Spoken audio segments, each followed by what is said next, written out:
माया मंडल को पार करने के लिए ध्यान है। तो अंधकार में पड़े हो तो सुख कैसा, आनंद कैसा। किनो हासो विमानंदो निज पर चलते सके, अंधकार न धर्मदीप न गवे सखा। भगवान बुद्ध कहते अरे कैसी हंसी, कैसी खुशी, कैसा आनंद। अंधकार में पड़े हुए हो तुम, हंसी खुशी और आनंद क्षणिक है, क्षणिक है, नाशवान है। अपने अंदर के प्रकाश की खोज क्यों नहीं करते? अपने अंदर के प्रकाश की खोज करो। सुख शांति और आनंद वहाँ है। और भगवान श्री राम हनुमान जी को कहते हैं बहुत शास्त्र कथा कंथारो मंथे न वृथेव किवन वैष्टव्यम प्रयत्ने न मारुते ज्योतिरांतरम। हे मरुत्पुत्र हनुमान, अनेक कथाओं को मथने से क्या लाभ। अत्यंत यत्नवान होकर अपने अंदर के ज्योति की खोज कीजिए। अंतः शरीरे ज्योतिर्मयम ही शुभ्रम यम पश्यति यतयः क्षीण दोषा। अपने अंदर में जो अंतः प्रकाश है, उस अंतः प्रकाश को प्रयत्न करने की कोशिश कीजिए। सारे दोष विकार आपके जीवन में चले जाएंगे। सुख शांति और आनंद आपके जीवन में आ जाएगा और वो शाश्वत होगा। बाहर का दिया जलता है, हवा की एक थोड़ी सी हवा चलती है और फुसफुसा के बुझ जाता है, लेकिन अंदर का दिया जब जल जाता है और उसमें नाम का तेल सूरत की बाती जब लगती है तो वह 24 घंटा जलते रहता है और उस प्रकाश में विकार नष्ट हुए रहते हैं और भीतर में सुख शांति और आनंद हमेशा जगा रहता है। तो अंतः प्रकाश खोज करने के लिए वो कहते हैं उसका यत्न कीजिए। राम भक्ति रूपी चिंतामणि की प्राप्ति के लिए अंतः प्रकाश की साधना है।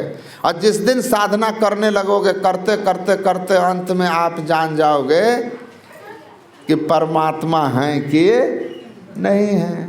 किसी से पूछना ही नहीं है, खुद ही जान जाओगे। छोटो बढ़ो न घटी बढ़ी, आप ही सब प्रकाश अकह मल्लू का अनादि हरि साधन को विश्वास। साधना करोगे खुद विश्वास हो जाएगा ईश्वर हैं या नहीं हैं। आपको किसी से पूछने की ज़रूरत नहीं पड़ेगी कि ईश्वर हैं कि नहीं हैं। और तब मैंने कहा जानते हैं रिजल्ट क्या होगा? रिजल्ट यही होगा कि आप कहिएगा यस गॉड एग्जिस्ट, हाँ ईश्वर हैं। तो हमको कहते हैं कि बात आप पहले बोल देते ना तो हम आपका दम निकाल देते। हम बोले हम जान गए थे, इसीलिए पहले हमने नहीं कहा। लेकिन अब हमको विश्वास है कि अब आपको भी लग रहा होगा कि ध्यान करने से ज्ञान होता है, ध्यान करने से सुख शांति आनंद आता है।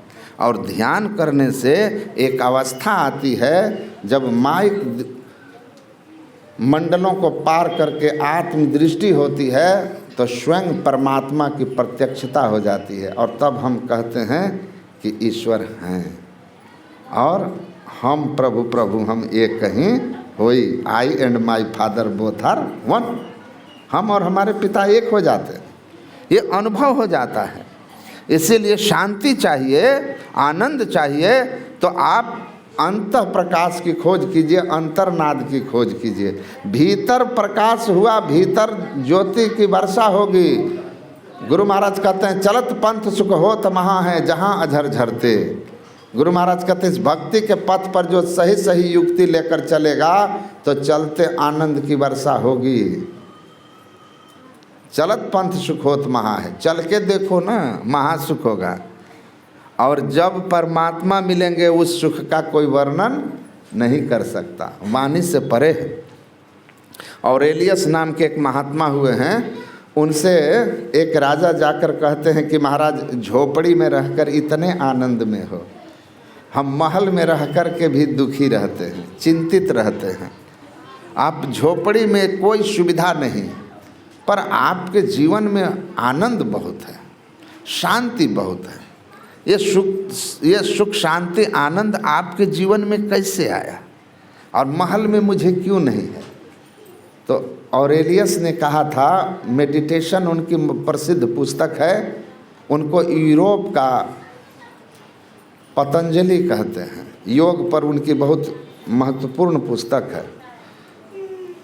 वो कहते हैं कि हे राजन, सुखी होने के लिए, आनंदित होने के लिए शांति के लिए सम्राट होना कोई शर्त ही नहीं है, ये शर्त ही नहीं है। क्योंकि सम्राट का मतलब क्या है? जिसके जीवन में भोगों की बहुलता है, बहुत सारे संसार के सुख सुविधा हैं।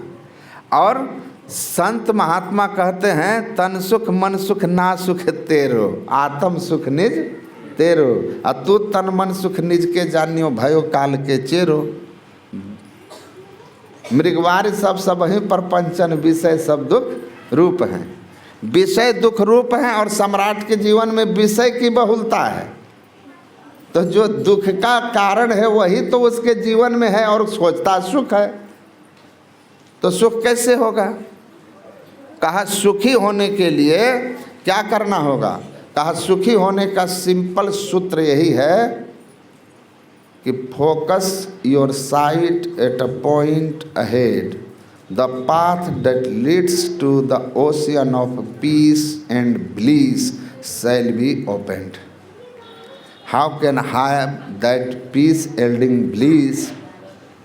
वह शांति जो आनंदमयी है, शाश्वत है, उसे मैं कैसे पाऊंगा? उसके उत्तर में ऑरेलियस ने कहा इसके लिए एक ही शर्त है, focus your sight at a point ahead. अपनी दृष्टि को एक बिंदुता पर फोकस कीजिए, केंद्रित कीजिए। जब आपकी दृष्टि एक बिंदुता पर फोकस हो जाएगी, केंद्रित हो जाएगी, सामने अहेड, सामने परिणाम होगा the path that leads to the ocean of peace and bliss. वह रास्ता जो आनंद और शांति के सागर की ओर जाता है, परमात्मा की ओर जाता है, खुल जाएगा, खुल जाएगा। तो शांति और आनंद की ओर जाने का रास्ता अभी बंद है। इसीलिए शांति और आनंद आएगी कहाँ से? दरवाज़ा ही बंद है। उस शांति और आनंद के गेट को खोलिए, उसको खोलने की युक्ति गुरु से जानिए। कहते हैं जैसे द्वार खुलेगा शांति और आनंद का, उधर से आगमन शुरू हो जाएगा और शांति आनंद मिलना शुरू हो जाएगा। और जैसे जैसे आप उस पथ पर आगे बढ़ते जाइएगा, भजन में होता आनंद आनंद। गुरु महाराज कहते हैं अंतर में जैसे जैसे धंसते जाओगे वैसे वैसे सुख शांति तुम्हारी बढ़ती चली जाएगी। बढ़ते बढ़ते बढ़ते बढ़ते जब आप एकदम परम पद में पहुंच जाएंगे, निःशब्दम में, तो परमानंद की प्राप्ति हो जाएगी, स्थिर शाश्वत सनातन सुख मिल जाएगा, मुक्ति हो जाएगी। तो भक्ति में राम चिंता मणि जो परम प्रकाश रूपी है, अगर उसकी प्राप्ति का मार्ग नहीं है तो मोक्ष का मार्ग खुलेगा ही नहीं। क्योंकि यह रास्ता, the path that leads to the salvation is not made of any material things. J Krishnamurti ने कहा कि वह रास्ता जो मोक्ष की ओर जाता है वह किसी भौतिक पदार्थ का बना हुआ है ही नहीं। जब वह भौतिक पदार्थ का नहीं है तो भौतिक मार्ग, उस भौतिक शरीर से आप जा भी नहीं पाओगे, तो भौतिक पैर भी उस पर नहीं चलेगा। बिन पावन की राह है, बिन बस्ती का देश, बिना पिंड का पुरुष है, कहे कबीर संदेश। तो कैसे जाओगे? इस पैर से जा नहीं सकते, तो कैसे जाओगे? तो कहते हैं कि अभौतिक मार्ग है, तो अभौतिक मार्ग पर चलना है। अभौतिक मार्ग है तो किस चीज़ का बना है, कैसे जाएंगे, और वह रास्ता कहाँ से है? कहा कि संत बताएंगे, क्योंकि वे ही जानते हैं। बाकी आप बाहर भ्रमण बाल खेल जैसन, बाहर भटकते रहो, बालक के खेल जैसा है। कोई धावत है मथुरा नगरी, कोई जाए बनारस वास करे, जाते रहो। इदम तीर्थम इदम तीर्थम भ्रमंती ताम शाहजना, आत्म तीर्थम न जानाति कुतो मोक्ष वरानने। इधर उधर तीर्थों में भागते हुए लोग अज्ञान में पड़े रहते हैं, मोह में पड़े रहते हैं। जब तक आत्म तीर्थ की यात्रा का ज्ञान नहीं हुआ और आत्म तीर्थ का दर्शन नहीं हुआ, उस ज्ञान का कोई महत्व नहीं, उस दर्शन का कोई महत्व नहीं। तो आत्म तीर्थ का दर्शन हो, आत्मज्ञान पाने का मार्ग जानो। वो अभौतिक रास्ता है, उस पर चलते कैसे हैं? तो गुरु महाराज देखिए ऐसा स्पष्ट कोई संत नहीं लिखते हैं जितना गुरु महाराज ने सरल ढंग से वर्णन कर दिया। गुरु महाराज कहते हैं हम बता देते हैं अभौतिक पथ किस चीज़ का बना है। गुरु महाराज कहते हैं ज्योति नाद का मार्ग बना यह, धरा जाए तिल से लोधर, जतन करो दिल से। प्रभु दर्शन के लिए जो रास्ता जाता है संत बतलाए हैं, वह रास्ता कहीं बाहर नहीं है, आपके अंदर में है। वह अंतर ज्योति और अंतर नाद का बना हुआ है। उसको पकड़ने के लिए कहाँ जाएंगे, वह रास्ता कहाँ से शुरू होगा, तो धरा जाए तिल से। तिल मतलब बिंदु, स्याह सफ़ेद तिलों बिच तारा, अविगत अलख रवि है, मुर्शद नैनो बीच नबी है। तिल से पकड़ा जाएगा, बिंदु से पकड़ेंगे उसको। तो बिंदु पर जो जाएगा, पूज्यपाद महर्षि संत सेवी जी महाराज कहते थे कि जो बिंदु को ग्रहण कर लेते हैं उनका सुख सिंधु का रास्ता खुलता है। तो बिंदु से सुख सिंधु की ओर यात्रा होती है। तो इस बिंदु को पाने का, बिंदु को प्राप्त करना, उस मार्ग पर चलना है। वहाँ से राह शुरू होगा। राह गई है बड़ी झीनी है साधो नैन नगर से। तो इन सागर को, इस बिंदु को, इस 10वें द्वार को, सुषुम्ना को जो सही सही जाना वही मोक्ष के मार्ग को जाना, वही उस पथ पर बढ़ सकता है। अर्ध ऊर्ध्व के बीच बसा एक शहर है, शहर के बीच में बाग, बाग में लहर है। पलटू साहब की बानी है, उठे शून्य आकाश में उठे फुहारा शब्द का, अरे हाँ रे पलटू अंतर धंस के देख तमाशा नगर का। अगर अपने अंदर के भवन का, नगर का तमाशा देखना चाहते हैं ना, कि आपके अंदर में कितना ईश्वरीय लीला हो रही है, तो समशील लील अपील पेले खेल खुली खुली लकी पड़े। तो कहते हैं कि क्या करना होगा, अर्ध ऊर्ध्व के बीच बसा एक शहर है, और शहर के बीच में बाग, बाग में लहर है। अर्ध और ऊर्ध्व किसको कहा, अर्ध ऊर्ध्व, अर्ध कहा आँख के नीचे, ऊर्ध्व कहा आँख से ऊपर, और अर्ध ऊर्ध्व के बीच में, मतलब पिंड और ब्रह्मांड का जहाँ मिलन है, जिसको कबीर साहब ने कहा अर्ध ऊर्ध्व बिच लगन लगी है, छक्यो रूप नहीं जात बखाना, और कहे कबीर सुनो भाई साधु उलटी आप में आप समाना। तो अर्ध ऊर्ध्व के बीच, नीचे ऊपर, आँख के नीचे का हिस्सा, ऊपर का हिस्सा, दोनों का जहाँ पर मिलन है वही पिंड और ब्रह्मांड है। पिंड और ब्रह्मांड का जहाँ मिलन है उसी स्थान का नाम आज्ञा चक्र है। उस आज्ञा चक्र का आधा भाग अंधकार और आधा भाग प्रकाश है। आज्ञा चक्र एक वृत्त है, वृत्त होता है ना, तो उसका केंद्र होता है सेंटर के नीचे, सेंटर के ऊपर। तो उस सेंटर जो है वृत्त का आधा, चंद्रमा का आधा समझिए अंधकार, आधा प्रकाश, और दोनों का मिलन जो है ना, योग हृदय वृत्त केंद्र बिंदु उसको कहते हैं, वही सुषुम्ना है। योग हृदय वृत्त केंद्र बिंदु जो चमचम चमके ना, और नजर जोड़ी तकी धंसी ताही में सुनी धुनी सुनी पावे ना। तो उसी दोनों के मिलन स्थान पर वही आप अपने दृष्टि को जब केंद्रित करते हैं, तो केंद्रित करने पर जब दृष्टि, दोनों दृष्टि की धारें जाकर एक होती है, तो सुषुम्न बिंदु प्रकट होता है। यही तो दीक्षा है। गुरु भेद देवे सार, खुले बंद दसम द्वार हो, ब्रह्मांड में पैसार लको ज्योति चमत्कार। इसी को भ्रू मध्य कहा है, भ्रूर मध्य सच्चिदानंद तेजा कूट रूपम तारकम ब्रह्म। उस तारक ब्रह्म को जो देख लेता है, तारने वाला ब्रह्म है वो, जगत के दुख से त्राण देने वाला, मुक्ति देने वाला, अंधकार से मुक्ति देने वाला, प्रकाश में प्रतिष्ठित कराता है। उस बिंदु के दर्शन होने से अंतः प्रकाश में प्रविष्ट हो जाइएगा, ब्रह्मांड में प्रवेश कर जाइएगा। कहते हैं तब दिव्य दृष्टि खुल जाएगी, और तब आप अपने अंदर में परमात्मा की उस लीला को देखिएगा, सूक्ष्म जगत की लीला को देखिएगा, स्वर्ग आदि लोकों को देखिएगा, देवी देवताओं को देखिएगा, और आप अपने अंदर के उस अद्भुत लीला को देखकर आप मस्त हो जाइएगा। और उस दर्शन से संसार का दर्शन की इच्छा चली जाएगी। अंदर के अंतः प्रकाश और अंतर्नाद रूपी अमृत के पान करने के बाद संसार के पंच विषय भोग की कामना आपके अंदर से स्वतः चली जाएगी। जब तक मन को प्राप्त वस्तु से ज़्यादा कीमत की वस्तु प्राप्त नहीं होती तब तक इस मुट्ठी को छोड़ता नहीं है। वो चांदी को तब मुट्ठी से फेंकेगा जब सामने सोना आ जाएगा।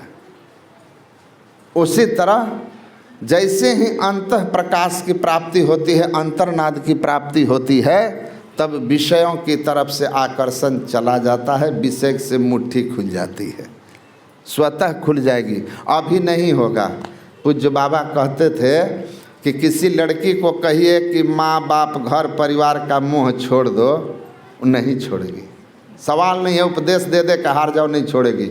उसकी शादी करा दीजिए, शादी हो जाएगी, ससुराल से अपनापन हो जाएगा, ससुराल का घर अपना घर लगने लगेगा, और तब मायके आएगी तो कैसे रहेगी? जैसे पर घर पाहुना रहे उठाए चित्त। पूज्यपादाचार्य श्री कहते हैं, पर घर पाहुना किसी कार्यक्रम में जाएगा, ख्याल रखेगा जल्दी निपटा के भागना है, वैसे ही स्थिति हो जाएगी।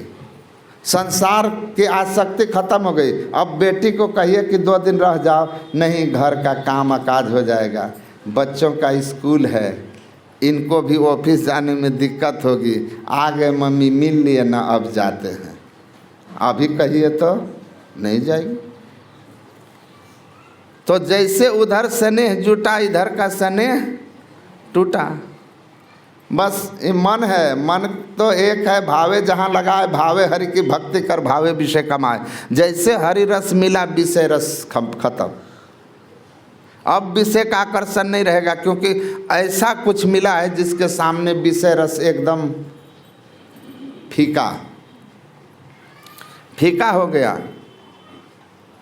तो हरि रस पाने का यत्न करते रहना है, तो विषय रस अपने आप छूटते जाएगा। जिसका चित्त जितना साधना में सिमटता है ना, संसार से कमज़ोर उसकी पकड़ उतनी होती जाती है। चित्त वृत्ति अगर जप में भी स्थिर होने लगा तो आप अनुभव करेंगे उसी अनुपात में संसार से आपका मन सिमट रहा है। जैसे जैसे जिस साधना में आप बढ़ते जाएंगे उसी अनुसार संसार का आकर्षण कमज़ोर होगा। जिस दिन अंतः प्रकाश होगा उस दिन स्थूल जगत छूट जाएगा, और जिस दिन सार शब्द मिल जाएगा उस दिन सूक्ष्म जगत भी आपके लिए तुच्छ हो जाएगा। तुलसी सतमत तत् गहे स्वर्ग पर करे ठठार, स्वर्ग सुख भी तुच्छ हो जाएगा, और तब आत्म सुख की प्राप्ति हो जाएगी, परमात्मा मिल जाएंगे। यही तो मूल बात है। कहा यही ज्ञान पाना है, यही सत्संग का उद्देश्य है, और इसी में आपकी रुचि जगे। अंतर जगत में जिसकी रुचि हो गई सन्यासी, अरविंद लिखे हैं, महर्षि अरविंद, कि सन्यासी और गृहस्थ किसको कहते हैं? उन्होंने कहा कि गृहस्थ वो है who is more interested in external world and very less in internal world. गृहस्थ वो उतना बड़ा है जो जितना संसार में रमा है, अब भीतर जितना कम और बाहर जितना ज़्यादा रमा, वो उतना बड़ा गृहस्थ है। आज जो बाहर जितना कम लगा, one who is more and more interested in internal world and less in external world is known as sannyasi. आज जो जितना बाहर के संसार में कम रमा, अब भीतर के संसार में ज़्यादा रम रहा है, वो उतना बड़ा सन्यासी।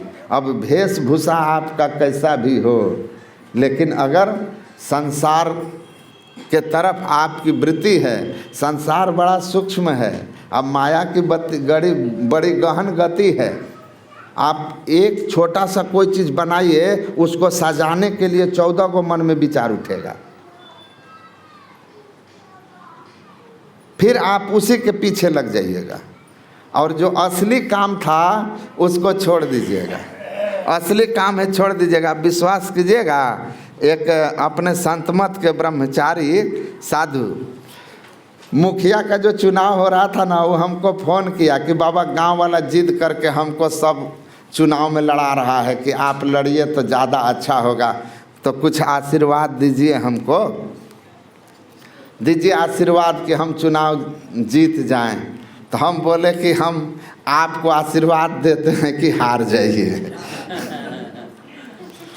हार जाइए। तो हमको बोला बाबा आशीर्वाद दे रहे हैं कि शराब? हम बोले अभी नहीं, बाद में पता चलेगा,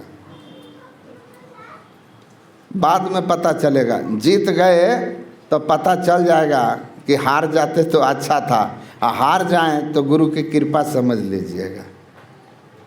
चुनाव 60 वोट से हार गया, हार गया, हार गया। कुछ दिन के बाद गांव छोड़ के भाग गया और हमको कहा कि बाप रे बाप, चुनाव हार गए तब भी लोग पीछे नहीं छोड़ते हैं कि चलिए ऑफिस काम करा दीजिए, हारे चाहे जीते वोट तो हम आप ही को दिए थे। तो मुखिया हमारा काम थोड़ी कराएगा, आप चलिए ब्लॉक चलिए, यहाँ चलिए। बाबा ध्यान भजन सब चौपट हो गया, दिन भर राजनीति की चर्चा होती थी। भाग गए गांव छोड़ के, बाप रे बाप हम ध्यान करेंगे, बर्बाद हो गए, हमारा 1 साल चौपट हो गया। हम बोले चलो 1 साल न हुआ, समझ में आ गया। राजनीति के पेंच में महाराज युधिष्ठिर पड़े तो गुरु महाराज कहे उनको भी नरो हतो व कुंजरो कह करके 2 मुहूर्त का नरक देखना पड़ा। ये राजनीति है, तुमको इसीलिए हम कहे थे कि हम तो यही दुआ करेंगे कि तुम हार जाओ। तुम्हारा जो काम के लिए निकले हो उस काम को पहले पूरा करो, उसके बाद फिर करो राजनीति। कृष्ण भी किए थे, राम भी किए थे, लेकिन वो पहले अपना काम किए थे ना। कटहल काटने के पहले तेल लगा लेना है और तब काटना है, लस्सा न लगे। अब बिना तेल लगाए कूद गए कटहल काटने तो तुम न घर के रहोगे ना घाट के। दुविधा में दोनों गए, माया मिली न राम। जिनकी वैसी प्रवृत्ति मनोवृत्ति अवस्था हो गई है, वे अगर हैं तो बहुत अच्छी बात है, बहुत अच्छी। राजनीति तो बहुत अच्छी चीज़ है, देश को वही संभालती है। लेकिन आपकी उस अवस्था रहे ना, तब ना आप ही जाकर उसमें वही बन जाइएगा। धीरे धीरे पता चला कि वो जो कहानी सुनाए ना शुरू में आपको सेंट फ्रांसिस की कि बिल्ली मत पालना। अब विरक्त होकर घर गए, बाहर निकले थे, अब बस गाय से क्या क्या हुआ, फिर गृहस्थ हो गए। तो अपनी अवस्था को पहले ऊपर उठाइए, उसके बाद समाज सेवा है। गुरु महाराज कहे कुआं में कोई गिरा हुआ है, उसको उठाने के लिए पहले आपको अपने पैर हाथ मजबूत करके तब खींचना होगा। और आपका खुद ही कमज़ोर है, गए खींचने, वही आपको कुआं में खींच लेगा। उसी तरह पहले अपने को मजबूत बना लीजिए और तब संसार की ओर निकलिए, तब संसार की व्यवस्था में लगिए, संसार को सुधारने चलिए। नहीं तो पता चला कि समाज सेवा करने में हम ही समाज में घुस गए, समाज में घुस गए, समझ गए ना। घर द्वार बना लिए, पड़ोस अड़ोस में बसा लिए। पहले खुद को बस गुरु महाराज जितना कहे हैं उतने पर ध्यान केंद्रित रखिए। सत्संग नित और ध्यान नित रहिए, करत संलग्न हो। व्यभिचार चोरी नशा हिंसा झूठ तजना चाहिए। ये काम आप जितना दृढ़ता से करेंगे उतना आप साधना में सफल हो जाएंगे। अब बाएं दाएं जहाँ देखने लगे कि बस फिर तो हो गया, तब फिर हो गया, फिर हो गया, देखते रहिएगा बाएं दाएं। पता चला सीधे जाना था, सीधे चले जाना, वहाँ मुर्शिद ने ये फतवा दिया। सीधा कहा था जाने के लिए, आप बाएं दाएं हो गए, बस हो गए। तो सीधा चलिए। आप गृहस्थ हैं, आपके अपने दायित्व हैं, उस दायित्व का निर्वाह कीजिए, ईमानदारी से निर्वाह कीजिए, अपना रोजगार कीजिए और नियम से सत्संग ध्यान कीजिए। आप सफलता प्राप्त कर लीजिएगा। आप साधु हैं, आप सत्संग ध्यान नियम से कीजिए, आप सत्संग कीजिए, ध्यान कीजिए, सदाचार का पालन कीजिए और मन को हमेशा वैरागी बना के रखिए। संसार की बड़ी गति सूक्ष्म है, माया की बड़ी गति सूक्ष्म है। किस रूप में धीरे धीरे आपके मन में घुसेगा और भजन से आपको हटा देगा, भजन से आपको हटा देगा। इसीलिए भजन में पहले मन लगाइए, भजन हमारी प्राथमिकता है, उसके बाद कुछ जीवन में और। हमारा भजन न छूटे, बाकी छूट जाए हमारे लिए कोई बात नहीं, हमारा आपसे संबंध खराब हो जाए कोई बात नहीं, लेकिन हमारा भजन अगर खराब हो गया और आपसे संबंध अच्छा बनाने में, तो फिर हमारा साधु बनना बेकार हो गया। हम जिससे संबंध जोड़ने आए हैं उससे पहले संबंध जोड़ेंगे, उस काम को 1 नंबर में रखेंगे, बाकी काम दूसरे नंबर तीसरे नंबर में। जब हम ही खुद संसारी होंगे तो फिर हमसे आकर के आपको क्या लाभ होगा? आपके पास तो संसार है ही, संसार में आप हैं। अगर हम भी संसारी हैं, हमारे भीतर भी संसार ही बैठा हुआ है, तो हमारे पास आके आपको क्या मिलेगा? कुछ नहीं। साधु का दर्शन करने क्यों जाते हैं? क्योंकि जानते हैं कि साधु जो है के दर्शन से हमको लाभ होगा, उनके संपर्क से हमको लाभ होगा। इसीलिए कबीर दर्शन साधु के बड़े भाग दर्शाए, जो होवे सूली सजा कांटे ही टल जाए। तो गुरु महाराज ने बड़ा दिव्य ज्ञान दिया हमको। तो सही बात कह रहे हैं, हम बड़े बड़े महामंडलेश्वर और धर्माचार्य सबके साथ, आप जिसका नाम ले लीजिए, चाहे स्वामी रामदेव जी हों, चाहे योगी आदित्यनाथ जी हों, सबके साथ हमारे धर्म सम्मेलन में प्रवचन है, सबके साथ बड़े बड़े धर्माचार्य। लेकिन हमको अपने संतमत के साधु बहुत अच्छे लगते हैं। हमको इन सब से ये कैसो रहता है ना, हमको लगता है कि ये लोग कम से कम साधना की सदयुक्ति जानते हैं, और संस्कार सबका एक जैसा नहीं है तो थोड़ा ऊपर नीचे तो होगा, लेकिन सत्संग ध्यान ये लोग करते हैं। बाकी लोगों को देखते हैं सत्संग ध्यान का समय ध्यान से मतलब ही नहीं है। स्नान किया, थोड़ा सा माला लेकर के माला घुमा लिया। मैं रह के देखा कई धर्म सम्मेलन में, उन लोगों को गेस करता था, नोटिस करता था, तो मैं देखता था, मैं कहा हमारे सबसे छोटे साधु जिनको हम लोग महत्व तो नहीं देते हैं, कि दो ये तो झोला छापे हमारे जैसे पेट भरुआ कह दे कोई, लेकिन उनका भी जो जीवन है वो उन महामंडलेश्वरों की तुलना में ज़्यादा पवित्र जीवन है, साधनमय जीवन है, क्योंकि इनको पता है कि साधना क्या है। हमको कोई बोलता है तो हम कहे देखो तुम जब संतमत के किसी साधु के पीछे पड़ते हो तो हमको एक बार कहेंगे कि जिनके बड़े नाम हैं उनके साथ 2-4 दिन रह के देख लेना, फिर समझ में आ जाएगा कि अभाव में भी ये बेचारे बैठकर ध्यान भजन कर लेते हैं, और अपना नियम गुरु महाराज का जितना हो, माया की प्रबलता है तो भाई जन्म लगता है, इसमें दो मत नहीं है, वो कमी बेसी इधर भी है, लेकिन उन बड़े नामों से ज़्यादा अच्छे हैं, क्योंकि वहाँ कुछ है ही नहीं, उन बड़े नामों में कुछ है ही नहीं जो यहाँ के छोटे नामों में, कुछ नहीं। कोई ध्यान भजन से मतलब नहीं है, स्नान किया, टीका उका लगाया, कोई स्तोत्र पढ़ रहा है, कोई गीता पाठ कर लिया, कोई माला पर थोड़ा सा जप कर लिया, उसके बाद सब हो गया। अब दिन भर बैठे रहेंगे, गप करते रहेंगे, इधर उधर की बात करते रहेंगे, उसी में चल रहा है। आजकल तो मीडिया का ज़माना है, पैसा है तो नाम फैल गया तो बड़े महात्मा हो गए, और इधर के लोग जो हैं इतनी साधना करने वाले, इनका नाम नहीं है, छोटे महात्मा है। तो ध्यान सत्संग गुरु महाराज ने हम लोगों में कोई भेद नहीं किया है, जो जितना आपको दीक्षा दिया उतना ही सन्यासी को दिया, कोई भेद नहीं है। तो आप एकदम एकनिष्ठ होकर गुरु महाराज के ज्ञान पर पूर्ण विश्वास करके एकदम निष्कपट दीन हो करके साधन कीजिए। यही साधना मोक्ष का साधन है, मोक्ष का मार्ग है। इस मार्ग पर लगे रहिएगा ना, मनुष्य देह से तो एक तो पक्का नहीं गिरिएगा, पुनर्जन्म मनुष्य शरीर में होगा और तनिक भी चित्तवृत्ति के सिमटाव में आप सफल हो गए तो जीवन में गहरा परिवर्तन, क्रांतिकारी परिवर्तन होगा।